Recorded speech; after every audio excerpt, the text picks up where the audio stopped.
മറ്റൊരു വീഡിയോയിലേക്ക് സ്വാഗതം. ഇന്നിവിടെ വിശകലനം ചെയ്യുന്നത് 7/1/2000 ജനിച്ച ഒരാളുടെ ഗ്രഹസ്ഥിതിയാണ്. ഉത്രാടമാണ് നക്ഷത്രം. ഉത്രാടം 2-ാം പാദം. കർക്കിടക ലഗ്നം. ലഗ്നത്തിൽ രാഹു. 2-3 ഭാവങ്ങൾ ശൂന്യം. 4-ൽ ഗുളികൻ. 5-ൽ ശുക്രൻ. 6-ൽ സൂര്യൻ ബുധൻ. 7-ൽ വിവാഹസ്ഥാനത്ത് ചന്ദ്രൻ കേതു. 8-ൽ കുജൻ. 9 ശൂന്യം. 10-ൽ വ്യാഴം ശനി. 11-12 ഭാവങ്ങൾ ശൂന്യം. ഇതാണ് ഇദ്ദേഹത്തിൻ്റെ ഗ്രഹസ്ഥിതി. സ്ത്രീജാതകമാണിത്. കർക്കിടക ലഗ്നം. ലഗ്നത്തിൽ രാഹു. ലഗ്നാധിപനായിട്ടുള്ള ഗ്രഹം 7-ൽ വിവാഹസ്ഥാനത്ത് കേതുവിനോടൊപ്പം നിൽക്കുന്നു. അവിടേക്ക് രാഹുവിൻ്റെ സ്വാഭാവിക ദൃഷ്ടിയും. അങ്ങനെയുള്ളപ്പോൾ വിവാഹ സംബന്ധമായിട്ടുള്ള കാര്യങ്ങളുമായി ബന്ധപ്പെട്ട് ഈ വ്യക്തി ഒരല്പം മുൻകരുതലുകൾ, ജാഗ്രത എടുത്ത് തന്നെ മുന്നോട്ട് പോകണം എന്ന് സാരം. തർക്ക സ്വഭാവം ഈ വ്യക്തിക്കുണ്ടാകും. നെഗറ്റീവായിട്ടുള്ള ചിന്തകൾ ഈ വ്യക്തിക്കുണ്ടാകും. ഇതെല്ലാം വിവാഹ ജീവിതവുമായി ബന്ധപ്പെട്ട് ശ്രദ്ധിച്ചു പോകേണ്ടുന്ന പോയിൻറ്റ്സ് തന്നെയാണ്. സൂത്രബുദ്ധി. ലഗ്നത്തിലെ രാഹു സൂത്രബുദ്ധി കാണിപ്പിക്കും. അതുപോലെ തന്നെ ഇമോഷൻസിനെ കൈകാര്യം ചെയ്യാൻ ഈ വ്യക്തി ഒരല്പം പുറകോട്ടായിരിക്കും മറ്റുള്ള ആളുകളെ അപേക്ഷിച്ച്. അതായത് ഒരു പ്രതിസന്ധി ഘട്ടം വന്നു കഴിഞ്ഞാൽ പെട്ടെന്ന് വികാരങ്ങൾ കടിമപ്പെടുന്ന ഒരു രീതി ഈ വ്യക്തിക്കുണ്ടാകും. ആ വ്യക്തി അങ്ങനെയാണ്.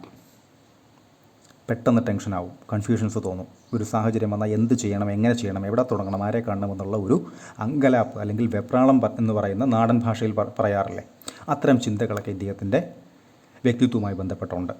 ചന്ദ്രൻ കേതുവിനോടൊപ്പം രാഹുവിൻ്റെ ദൃഷ്ടിയേറ്റ് നിൽക്കുന്നു. നവാംശത്തിലും ചന്ദ്രൻ നിൽക്കുന്നത് ഗുളികനോടൊപ്പമാണ്. അപ്പോൾ ഇദ്ദേഹത്തിൻ്റെ മനസ്സ് സംബന്ധമായിട്ടുള്ള കാര്യങ്ങളിൽ ഇമോഷൻസിനെ കൈകാര്യം ചെയ്ത് മുന്നോട്ട് കൊണ്ടുപോകുന്നതിനൊരല്പം പ്രയാസം ഈ വ്യക്തിക്ക് നേരിടേണ്ടി വരും. അങ്ങനെ തന്നെയാണ് പോയിക്കൊണ്ടിരിക്കുന്നത്. സന്തോഷമാണെങ്കിൽ പരമാവധി സന്തോഷിക്കുക, സങ്കടമാണെങ്കിൽ പരമാവധി വിഷമിക്കുക എന്ന് പറയുന്ന ഒരു പ്രോസസ്സ്, ഒരു പ്രക്രിയ ഈ വ്യക്തിക്കുണ്ട്. അതുപോലെ തന്നെ ലഗ്നാൽ 5 മനസ്സിൻ്റെ സ്ഥാനം, സന്താന സ്ഥാനം. മനസ്സിൻ്റെ സ്ഥാനത്തിൻ്റെ അധിപൻ 8-ൽ നിൽക്കുന്നു. 5-ലേക്ക് 4-ൽ നിൽക്കുന്ന ഗുളികൻ്റെ 2-ാം ദൃഷ്ടി. നിൽക്കുന്ന രാശിയിൽ നിന്നും ഗുളികൻ 2-ലേക്കും 12-ലേക്കും ദൃഷ്ടി ചെയ്യുന്നു. വിവാഹകാരകൻ കൂടിയാണ് ഏതൊരു ഗ്രഹനിലയിലും ശുക്രൻ. അവിടേക്ക് ഗുളികൻ്റെ ദൃഷ്ടി 5-ലേക്ക് എന്ന് പറയുമ്പോൾ ആ വ്യക്തിക്ക് മനസ്സ് സംബന്ധമായിട്ട് കൺഫ്യൂഷൻസ്, പ്രധാനമായും ടെൻഷൻസ്, ആങ്സൈറ്റീസ് പോലെയുള്ള എടുക്കുന്ന തീരുമാനങ്ങളിൽ അബദ്ധങ്ങൾ പിണയാനുള്ള സാധ്യത വളരെ കൂടും. ശരിയാണെന്ന് കരുതി തീരുമാനങ്ങൾ എടുക്കുകയും എന്നാൽ പിന്നീടത് തെറ്റായിരുന്നു എന്ന് ബോധ്യപ്പെടുകയും ചെയ്യുന്ന അവസ്ഥകളിലൂടെയൊക്കെ ഇത്തരം വ്യക്തികൾ കടന്നു പോകാം. അതുപോലെ തന്നെയാണ് ചന്ദ്രനോടൊപ്പം 7-ൽ കേതു അല്ലെങ്കിൽ രാഹു പോലെയുള്ള ഛായാഗ്രഹങ്ങളൊക്കെ നിന്ന് കഴിഞ്ഞാൽ 3-4 തരത്തിൽ അതിൻ്റെ ഫലത്തെ കാണേണ്ടിയിരിക്കുന്നു. 1, തർക്കങ്ങൾ, വഴക്കുകൾ, അസ്വസ്ഥതകൾ, ബുദ്ധിമുട്ടുകൾ, കോടതി വ്യവഹാരങ്ങൾ പോലെയുള്ള നടപടികളിലൂടെ ജീവിതം, ഭാര്യാഭർത്തൃബന്ധം മുന്നോട്ട് പോവുക. അതല്ലെങ്കിൽ സ്ഥിരമായി വഴക്കുകളുണ്ടാവും, പരിഹരിക്കും, വീണ്ടും വഴക്കുകളുണ്ടാവും, പരിഹരിക്കും, ആ ഒരു രീതിയിലൂടെ മുന്നോട്ട് പോവുക. അതുമല്ല എങ്കിൽ വലിയ മിണ്ടലും കാര്യങ്ങളൊന്നുമില്ലാതെ, വലിയ സംസാരങ്ങളൊന്നുമില്ലാതെ അങ്ങ് പോവുക. അടുത്തതായി ജോലി സംബന്ധമായോ പഠന സംബന്ധമായോ ഈ 2 വ്യക്തികളും, ഈ വ്യക്തിയും ഇദ്ദേഹത്തെ വിവാഹം ചെയ്തിട്ടുള്ളതാണ്, 2 ദിക്കുകളിൽ നിൽക്കുക. അവർക്കിടയിൽ തർക്കങ്ങൾ വളരെ കുറവായിരിക്കും. എന്നാൽ രണ്ടുപേരും വല്ലപ്പോഴുമൊക്കെ കാണുകയുള്ളൂ. 6 മാസത്തിൽ ഒരിക്കലോ അല്ലെങ്കിൽ വർഷത്തിൽ ഒരിക്കലോ ഒക്കെ ആയിട്ടുള്ള കൂടിക്കാഴ്ചകൾ മാത്രമേ ഇത്തരം വ്യക്തികൾ തമ്മിൽ ഉണ്ടാവുകയുള്ളൂ. ഇവിടെ സംഭവിച്ചിട്ടുള്ളതും അങ്ങനെയാണ്. ഇവർ തമ്മിൽ വളരെ ക്ലോസാണ്, വളരെ അടുപ്പമുണ്ട്. പക്ഷേ രണ്ടുപേരും ഭർത്താവിൻ്റെ ജോലി സംബന്ധമായിട്ട് അല്പം ദൂരെ മാറിയാണ് നിൽക്കുന്നത്. അപ്പോൾ വല്ലപ്പോഴും മാത്രമാണ് ഇവർ നേരിട്ട് കാണാറുള്ളത്. നേരിട്ട് കാണുന്ന സമയങ്ങളിൽ തർക്ക സാധ്യത വളരെ കൂടുതലുമാണ്. ഈ വ്യക്തി അങ്ങനെ വിട്ടുവീഴ്ച ചെയ്യുന്ന ആളുമല്ല.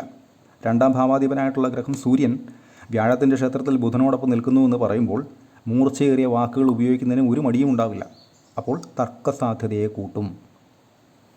എന്നാൽ വലിയ തെറ്റുകുറ്റങ്ങളില്ലാതെ തന്നെയാണ് ഇവരുടെ വിവാഹ ജീവിതം മുന്നോട്ട് പോയിക്കൊണ്ടിരിക്കുന്നത്. അതുപോലെ തന്നെ ഇദ്ദേഹത്തിന് തൊഴിൽ സംബന്ധമായിട്ട്, അതായത് കർമ്മസ്ഥാനത്ത് നീചസ്ഥാനായി ശനി വ്യാഴത്തോടൊപ്പം നിൽക്കുന്നു. വ്യാഴം അവിടെ വർഗോത്തമം ചെയ്താണ് നിൽക്കുന്നത്.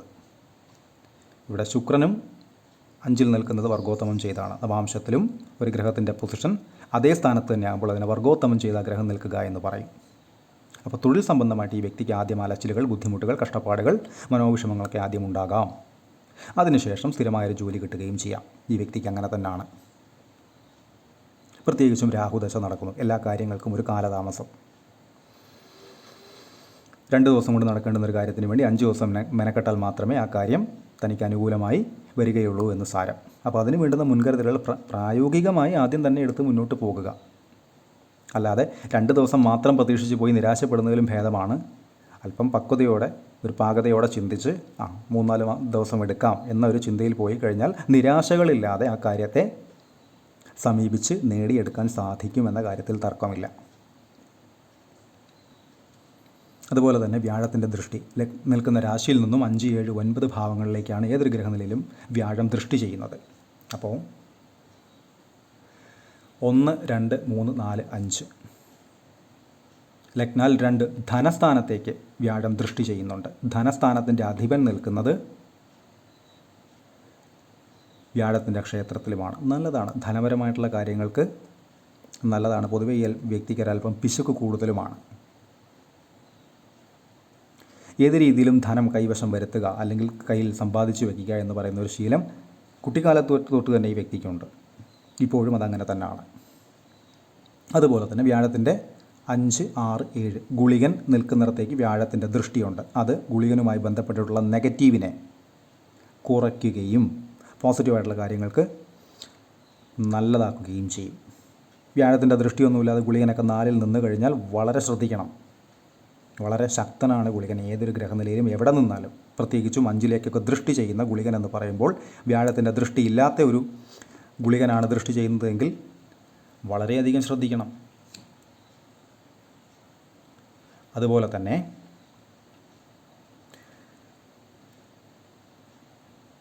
നേരത്തെ പറഞ്ഞതുപോലെ 1, 2, 3, 4, 5, 6, 7, 8, 9 അതായത് 2ാം ഭാവാധിപനായിട്ടുള്ള ഗ്രഹം നിൽക്കുന്ന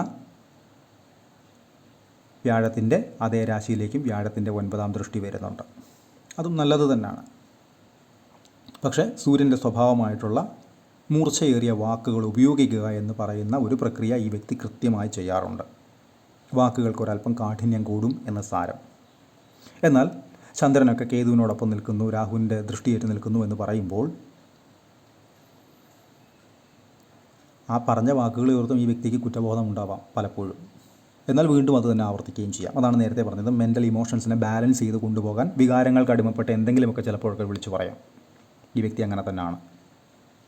രാഹുദശയൊക്കെ തീരുന്നത് വരെ വിവാഹ സംബന്ധമായിട്ടുള്ള കാര്യങ്ങളിലൊക്കെ ഒരല്പസ്വല്പം ശ്രദ്ധയോടെയും പക്വതയോടെയും പാകതയോടെയും ഒക്കെ ചിന്തിച്ച് കൃത്യമായ പരിഹാരങ്ങൾ ചെയ്ത് തന്നെ മുന്നോട്ട് പോയാൽ ഒരു 60-70% നെഗറ്റീവായിട്ടുള്ള അനുഭവങ്ങളെ മാറ്റി നിർത്തി ജീവിതത്തെ നേരിടാൻ സാധിക്കുമെന്ന കാര്യത്തിൽ തർക്കമൊന്നുമില്ല. 100% ഇത്തരം ഗ്രഹനിലകളിൽ മനസ്സ് സംബന്ധമായിട്ടുള്ള കാര്യങ്ങളെ ഒന്നും മാറ്റി പോസിറ്റീവാക്കി മുന്നോട്ട് പോവുക സാധ്യമല്ല. പക്ഷേ ഒരു 60-70% പോസിറ്റീവാക്കി തന്നെ മുന്നോട്ട് പോകാൻ സാധിക്കും. പ്രായോഗികമായി ചില കാര്യങ്ങൾ കൂടെ ആ വ്യക്തി കൃത്യമായി ചെയ്ത് തന്നെ ചിന്തിച്ച് ഉറപ്പിച്ച് തന്നെ മുന്നോട്ട് പോകേണ്ടിയിരിക്കുകയും ചെയ്യുന്നു. അതുപോലെ തന്നെ 8-ലെ കുജൻ 5ാം ഭാവാധിപനാണ്.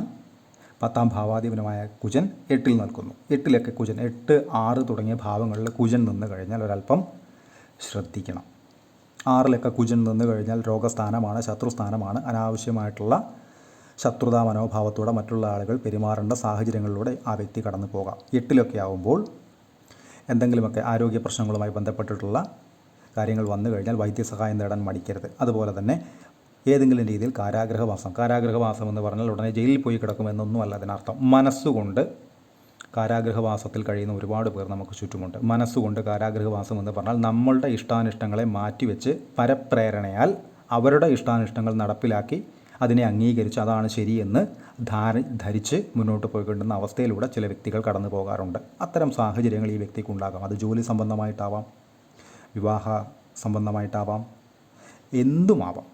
അപ്പോൾ അത്തരം കാര്യങ്ങളുമായി ബന്ധപ്പെട്ട് പോകുന്ന സമയത്തും മനസ്സിനെ കൂടുതൽ അസ്വസ്ഥതപ്പെടുത്താതിരിക്കാൻ പ്രത്യേകം ഇത്തരം ആളുകൾ ശ്രദ്ധിക്കുക. അതിനാണ് നേരത്തെ പറഞ്ഞ പരിഹാരമെന്ന് പറയുന്നത്. കണ്ണിൽ കൊള്ളേണ്ടതിനെ പുരുകത്ത് കൊള്ളിച്ചങ്ങ് വിടുക. ഇത്രയേ ഉള്ളൂ പരിഹാരം കൊണ്ട് അർത്ഥമാക്കുന്നത്. ഇദ്ദേഹത്തിൻ്റെ ദശകളെന്ന് പറയുന്നത് സൂര്യദശയിലായിരുന്നു ജനനം. 2003 വരെ സൂര്യൻ, ചന്ദ്രൻ 2013 വരെ 10 കൊല്ലം, ശേഷം കുജദശ 7 കൊല്ലം, 2020 വരെ, ശേഷമാണ് രാഹു 2038 വരെ, അതിനുശേഷം വ്യാഴം 2054 വരെ, ശേഷമാണ് ശനിദശ 2073 വരെ, അതിനുശേഷം ബുധൻ, കേതു എന്നീ ക്രമത്തിലാണ് ഇദ്ദേഹത്തിൻ്റെ ദശകൾ കടന്നു പോകുന്നത്. ഇപ്പോഴത്തെ നടപ്പ് ദശ എന്ന് പറയുന്നത് രാഹുദശയിൽ ഗുരുവിൻ്റെ അപഹാരമാണ് 4/7/2023 തൊട്ട് 26/11/2025 വരെ. രാഹുദശയെ ഒരല്പം കരുതലോടെ തന്നെ കണ്ട് മുന്നോട്ട് പോകാൻ ശ്രദ്ധിക്കുക. കൺസൾട്ടേഷൻ ആവശ്യമുള്ള ആളുകൾക്ക് ഈ നമ്പറിൽ കോൺടാക്റ്റ് ചെയ്യാവുന്നതാണ്. കോൺടാക്ട് ഡീറ്റെയിൽസ് ഡിസ്ക്രിപ്ഷനിൽ കൊടുത്തിട്ടുണ്ട്. ഇത്തരം വീഡിയോസ് ഇനിയും തുടരും. നന്ദി.